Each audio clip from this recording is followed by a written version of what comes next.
பனங்கற்கண்டு என்பது பனைமரச் சாற்றிலிருந்து தயாரிக்கப்படும் இயற்கை இனிப்பு பொருள். இது பல ஆரோக்கிய நன்மைகளை கொண்டுள்ளது. உடலுக்கு குளிர்ச்சி தரும். பனங்கற்கண்டு உடல் சூட்டை தணித்து உடலை குளிர்ச்சியாக வைத்திருக்க உதவுகிறது. இருமல் மற்றும் தொண்டை வலிக்கு நன்மை. சுக்கு, மிளகு, துளசி போன்றவற்றுடன் சேர்த்து எடுத்துக்கொண்டால் இருமல், சளி மற்றும் தொண்டை எரிச்சலை குறைக்க உதவும். செரிமானத்தை மேம்படுத்தும். செரிமான செயல்பாட்டை ஊக்குவித்து வயிற்று பிரச்சனைகளை குறைக்க உதவும். இயற்கை ஆற்றல் தரும். உடலுக்கு உடனடி சக்தியை வழங்கும் இயற்கை கார்போஹைட்ரேட் மூலமாகும்.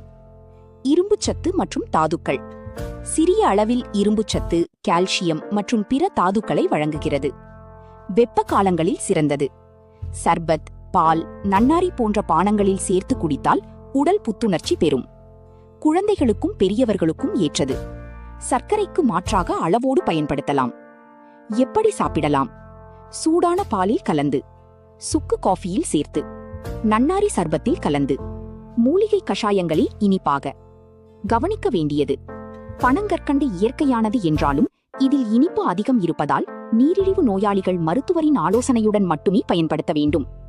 சுருக்கமாக, பனங்கற்கண்டு உடல் குளிர்ச்சி, தொண்டை நலம், செரிமானம் மற்றும் இயற்கை சக்திக்கு உதவும் ஒரு பாரம்பரிய ஆரோக்கிய உணவுப் பொருளாகும்.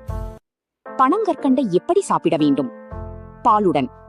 ஒரு டம்ளர் சூடான பாலில் 1 முதல் 2 தேக்கரண்டி பனங்கற்கண்டு சேர்த்து குடிக்கலாம். சுக்கு காஃபியில் சர்க்கரைக்கு பதிலாக பனங்கற்கண்டு சேர்த்து குடித்தால் சளி, இருமலுக்கு உதவலாம். மூலிகை கஷாயத்தில் துளசி, சுக்கு, மிளகு கஷாயத்தில் இனிப்பாக சேர்த்துக் கொள்ளலாம்.